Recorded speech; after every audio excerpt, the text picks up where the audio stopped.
Mes chers amis, bonjour. Nous allons nous plonger aujourd'hui dans une analyse théologico-politique essentielle pour saisir l'essence même de l'Occident. Car comprenez-le bien, la civilisation occidentale n'est pas terrassée par une invasion militaire classique, mais par un effondrement interne, par le renoncement à ce qu'il a forgé et rendu libre. C'est dans ce contexte de fièvre abominable que sort l'ouvrage d'Éric Zemmour, le 22 octobre dernier, La messe n'est pas dite, avec son titre retentissant pour un sursaut judéo-chrétien. Je dois vous faire un aveu, avant d'ouvrir cet ouvrage, j'étais frappé par un scepticisme foudroyant. Mon intuition initiale, cette petite voix qui nous alerte face aux analyses superficielles, me soufflait que nous allions droit dans l'écueil d'une union artificielle, une simple tactique pour organiser la résistance face à l'islam conquérant. Je craignais que l'auteur, dans son élan vers un sursaut judéo-chrétien, n'opère une omission catastrophique des grandes divergences et oppositions intellectuelles profondes qui séparent structurellement ces deux grandes religions. J'anticipais une analyse simpliste, dénuée de la finesse d'analyse requise pour saisir la complexité abyssale des fondations de l'Occident, le tout pour créer une alliance de façade contre la menace. Mais Zemmour, avec une grande finesse d'analyse, parvient à décortiquer les relations complexes entre judaïsme et christianisme, évitant l'écueil d'une union artificielle, car ces deux religions ne sont ni interchangeables ni fusionnables.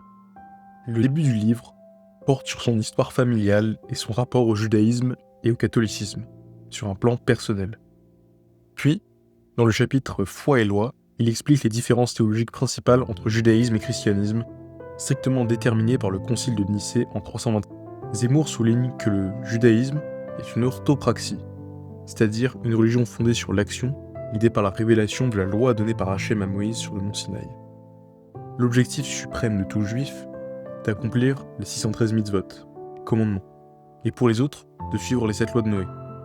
Le judaïsme est une ethno-religion dont le pilier est l'identité du peuple d'Israël. Comme Zemmour l'a d'ailleurs martelé dans un débat face à Bernard-Henri Lévy, le judaïsme, c'est une loi, la Torah, une terre, la terre d'Israël, et un peuple, le peuple juif. C'est plus proche de Barès que de Zola. Le christianisme, quant à lui, repose sur la foi et la croyance.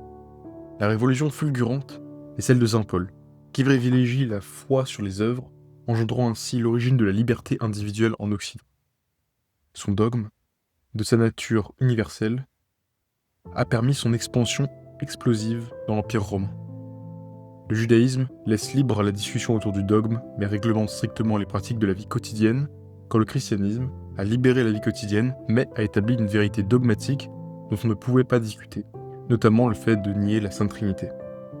Zemmour évoque ensuite les oppositions intellectuelles qui ont traversé l'histoire du christianisme et de l'Église catholique au fil des siècles, notamment celle avec d'un côté le courant de Pierre, hérité de la tradition juive, associé à une structure sociale avec une ritualité et des règles, privilégiant l'appartenance à une cité ou à un peuple, et d'un autre côté, le courant de Paul, fondé sur la grande transgression, qui privilégie la foi sur les œuvres, l'appartenance à une cité ou à un peuple. Le courant de Saint Paul qui privilégie uniquement la foi en Jésus, mène au protestantisme et au rationalisme. Mais où est la faillite aujourd'hui ? Zemmour constate que cette dialectique est dangereusement déséquilibrée. La synthèse a glissé, elle s'est abattardie. Elle a eu la fâcheuse tendance ces dernières années à mettre une insistance excessive sur l'universalisme, ce qui a inéluctablement mené à ce que l'on appelle le mondialisme. L'autre excès, c'est l'emphase sur l'amour, au détriment de concepts pourtant structurants et essentiels à toute civilisation. L'identité locale, la loi et la hiérarchie. Face à cet effondrement interne, ce renoncement à ce qu'une libre, Zemmour appelle à une action radicale et nécessaire. Il est impératif de redresser la barre, selon ses mots, face à la mer à frais, vers l'aspect local et identitaire. Enfin, face à la menace civilisationnelle que représente l'expansion de l'islam en Occident, Zemmour préconise une alliance large au nom du patriotisme français. La déchristianisation qui s'est faite sur les 2 siècles précédents au nom de l'idéologie républicaine favorise aujourd'hui l'islamisation. Il cite ainsi l'avertissement de Barès à Jaurès. Quand vous aurez éradiqué le catholicisme, vous aurez une religion qui sera plus âpre, plus dogmatique, plus intolérante. Face à ce mécanisme d'autodestruction, il est crucial de comprendre la notion de catholique de l'extérieur. Zemmour ne fait pas un simple constat. il lance un appel impératif à la lucidité historique. Il exhume cette tradition fondamentale, celle des catholiques de l'extérieur. Ce sont, comprenez-le bien, ces individus qui, même sans adhérer au catholicisme, saisissent la vérité structurelle. Ils comprennent le caractère organique de cette religion, au cœur de l'identité française. C'est une perception essentielle, car l'histoire est implacable. La France, qui est née du baptême de Clovis en l'an 496, est liée à cette source spirituelle. Toute tentative d'omettre cette vérité mène à la dissolution. Il s'agit d'une exigence concrète. Elle ne peut rester la France que si elle est catholique. Souvenez-vous-en, aucune société ne survit longtemps à l'effacement de ses sources spirituelles. Zemmour insiste avec une lucidité chirurgicale sur l'impératif du sursaut judéo-chrétien. Ce n'est rien de moins qu'une reconnexion organique des juifs et des chrétiens aux racines françaises. Oui, cette alliance n'est pas sans difficulté abyssale. Mais ce qui est fascinant, mes chers amis, c'est que cette convergence commence à émerger sur le terrain comme un sursaut face à la dissolution. La preuve empirique est écrasante. Souvenez-vous de la campagne de 2022, un élan patriotique absolument massif s'est manifesté. L'auteur a lui-même constaté un fait d'une portée théologico-politique majeure. Les jeunesses juives et catholiques se sont fortement mobilisées pour le soutenir. Et oui, Zemmour n'a fait que 7%, parce que ce sont encore toujours les boomers qui font la vie politique française. La pensée de Zemmour est, je vous le dis, d'une acuité et d'une finesse d'analyse redoutable. Mais comprenez-le bien, nous ne pouvons nous contenter d'une simple validation intellectuelle. L'heure face à cette maladie que ronge l'Occident exige que nous insistions avec une force herculéenne sur l'impératif catégorique du sursaut judéo-chrétien. Je souhaite donc ici projeter ma propre conviction inébranlable sur ce sujet, car ce n'est pas une abstraction philosophique, c'est une exigence concrète pour la défense de nos libertés. Il s'agit de rétablir la loi, l'identité et la transmission comme les conditions sine qua non de notre liberté, et non comme ses ennemis. Il est impératif de commencer par un devoir d'honnêteté intellectuelle. Les persécutions chrétiennes contre les juifs sont, hélas, indéniables dans l'histoire de l'Occident. Des croisades de pogroms en Europe de l'Est, ces épisodes d'anti-judaïsme étaient souvent fondés sur une opposition simpliste. D'un côté, on brandissait la religion chrétienne de l'amour, et de l'autre on dénonçait la prétendue dureté du judaïsme accusé de suivre au sens littéral la maxime œil pour œil, dent pour dent. Mais attention, subtilité. L'interprétation talmudique de cette phrase est en réalité bien plus fine. Ce que l'on omet souvent, c'est que l'amour dans le judaïsme n'est pas une abstraction marginale. Il occupe une place essentielle et se décline en 3 dimensions structurantes. L'amour de l'éternel, l'amour du converti et bien sûr l'amour du prochain. Cependant, et c'est le point fondamental que les chrétiens doivent entendre, le judaïsme dans son architecture morale et juridique place la justice avant l'amour. La Torah nous enseigne que même l'amour le plus intense peut être modulé par une juste mesure. Car sans cette juste mesure, on tombe dans l'hubris des religions prosélytes, celles qui, par un excès d'amour devenu fou, forcent le choix entre la conversion ou la mort. Ce n'est pas un simple dérapage idéologique, mes amis, c'est une catastrophe logique. Cet excès d'amour devenu fou nous précipite directement dans l'hubris des religions prosélytes, qui a basculé dans la philosophie de la déconstruction dont découle inéluctablement le wokisme. C'est un dérèglement civilisationnel qui ne peut s'expliquer que par la conjugaison toxique de la radicalisation de certaines valeurs protestantes avec l'effondrement interne et la déchristianisation, engendrant culture de l'autoflagellation. Notre civilisation, vous le voyez bien, est aujourd'hui totalement minée par cette démesure. C'est la confirmation éclatante de la thèse de Gilbert Keith Chesterton, qui dans Orthodoxie a martelé cette vérité implacable. Le monde moderne est plein d'anciennes vertus chrétiennes devenues folles. Lorsque la juste mesure disparaît, l'amour lui-même devient une force de dissolution. Pourtant, il est fondamental de rappeler que le judaïsme n'est pas, comme l'islam, une religion de l'obéissance. Bien que la crainte de Hachem soit une mitzvah, on ne parle jamais d'effacement tyrannique de l'homme face à Dieu. La soumission et l'obéissance ne sont absolument pas les valeurs centrales du judaïsme. Au contraire, l'homme doit étudier, réfléchir, débattre. Regardez l'architecture intellectuelle de notre civilisation. La culture du débat d'idées, composante essentielle de la révélation, comme l'attestent de façon écrasante les 63 traités du Talmud, la Guémara et les commentaires de nos sages. C'est en ce sens que les valeurs du judaïsme contribuent de manière fondamentale à la défense de nos libertés. Le christianisme, qui par le message de saint Paul, a également façonné l'origine de la liberté individuelle en Occident, a un intérêt vital et impératif à sceller cette alliance avec le peuple juif.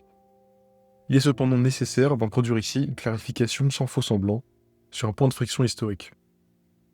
Nous devons préciser que la mention de Jésus le Nazaréen, à plus de 3 reprises dans le Talmud, a une vocation purement métaphorique.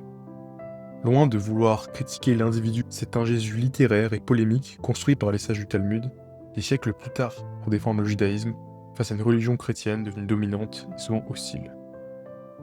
Ce n'est pas une abstraction intellectuelle, c'est un retour à la lucidité, qui rappelle que la possibilité du débat et la dignité de personne sont des piliers que nos 2 héritages ont produits ensemble. Nous devons saisir la position des sages du Talmud. Pour l'écrasante majorité d'entre eux, les chrétiens, qui font preuve de droiture, respectent les 7 lois universelles de Noé. Certes, il y a des divergences structurelles. La Trinité, la vénération d'un homme, la Vierge et les saints posent problème au judaïsme. Mais l'histoire est implacable. L'expansion du christianisme a servi de vecteur pour répandre l'idée d'un Dieu unique sur Terre. Le Rambam, Maïmonide, lui-même explique que certaines traditions issues d'autres religions ont servi historiquement à diffuser le monothéisme et la morale dans le monde. Le christianisme constitue donc une sorte d'écho occidental du message universel de la Torah, même s'il n'est pas le message authentique d'Israël. La juste mesure est essentielle ici. La loi de Noé s'opposant à l'idolâtrie est appliquée de façon moins stricte pour les non-juifs. Le judaïsme ne considère donc pas les chrétiens comme des idolâtres païens. C'est une exigence concrète pour le sursaut judéo-chrétien. La Torah nous demande d'être solidaires vis-à-vis des non-juifs qui ne sont pas opposés au peuple d'Israël, qui respectent les 7 lois de Noé. Ceux qui nous sont favorables ont l'honneur de devenir des justes parmi les nations. Pour la défense absolue de nos libertés en Occident, nous devons cristalliser notre architecture morale, juridique et anthropologique issue de nos héritages communs. Celle-ci repose sur 2 piliers fondamentaux. D'une part, la défense de l'individu issu du message de saint Paul, et d'autre part, la culture du débat d'idées, dont la source est la Torah orale et le travail des sages du Talmud. Ce socle commun doit servir de base pour nous défendre face à un islam conquérant qui ne laisse aucune place aux libertés. Le mot islam lui-même, la soumission, révèle une contradiction avec le cadre occidental. Là où le judaïsme met en avant la justice, le christianisme l'amour, l'islam met l'accent sur l'obéissance des fidèles au-dessus de toutes les valeurs. L'islam, dans sa doctrine, est une triple soumission. L'homme envers Dieu, la femme envers l'homme, et les mécréants envers les musulmans. Cette structure est l'antithèse absolue de la dignité de la personne et de la possibilité du débat que nous avons produit. Cependant, il est impératif d'encourager les très nombreux musulmans qui n'appliquent pas cette doctrine. Ceux qui ont spiritualisé et individualisé leurs pratiques religieuses en la réduisant à la sphère privée doivent être soutenus, car ce mode de vie est le seul compatible avec nos libertés. Ce n'est pas, absolument pas, une instrumentalisation de la religion à des fins politiques.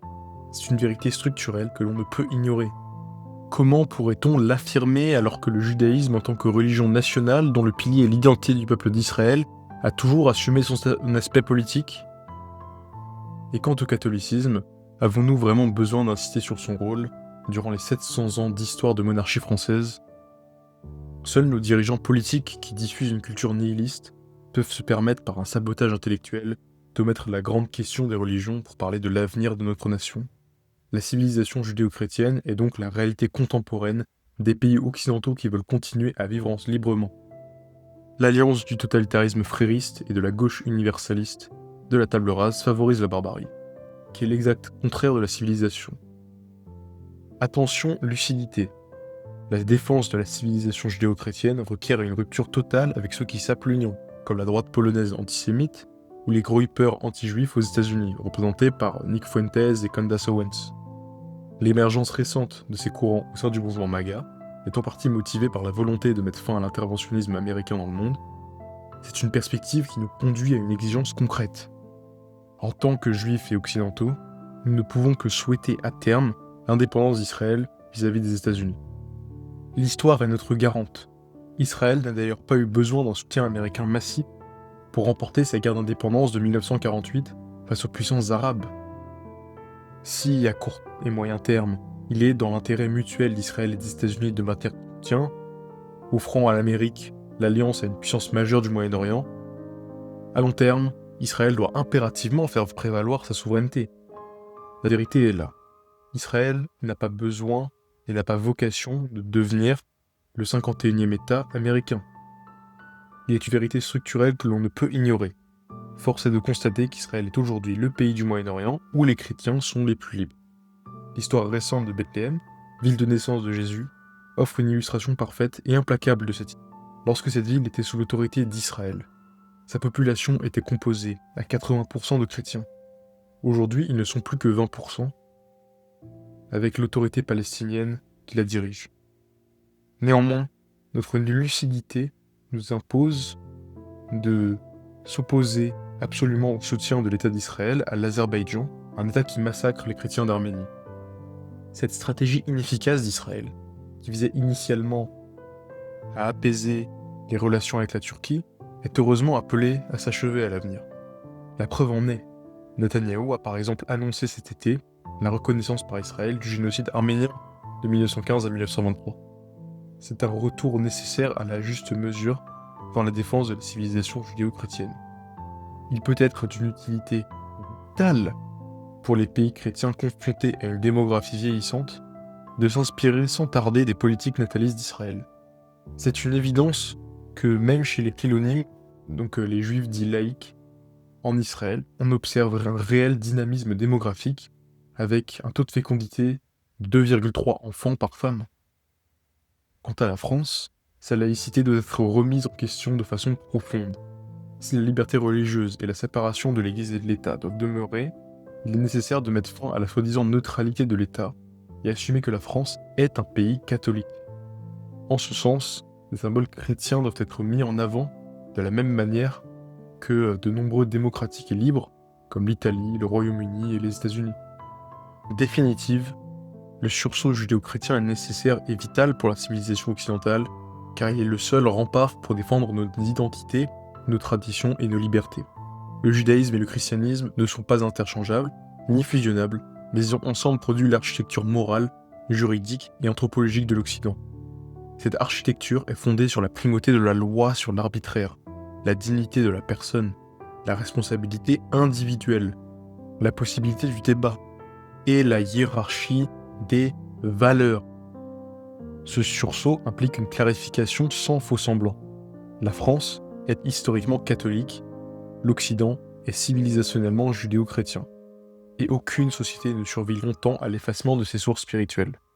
Le sursaut judéo-chrétien désigne donc un retour à la lucidité, rétablir la loi, l'identité et la transmission comme condition de la liberté et non comme ses ennemis.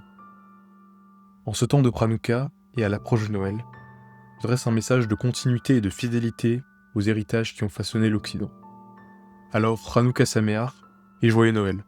Ces deux fêtes rappellent, chacune à leur manière, la victoire de la transmission sur l'effacement et de la lumière sur la dissolution. Je rends également hommage aux victimes de l'attentat antisémite de Sydney. Dans le véhicule des terroristes, les autorités australiennes ont trouvé un drapeau lié à l'organisation État islamique Daesh, ce qui atteste de l'inspiration idéologique de l'attaque. Ces morts rappellent que la haine anti-juive n'appartient pas au passé et que la défense de la civilisation judéo-chrétienne n'est pas une abstraction intellectuelle, mais une exigence concrète face à cette violence. En réalité, leur haine ne fait qu'attiser la grandeur de notre flamme. Am Israël Chai et vive la France.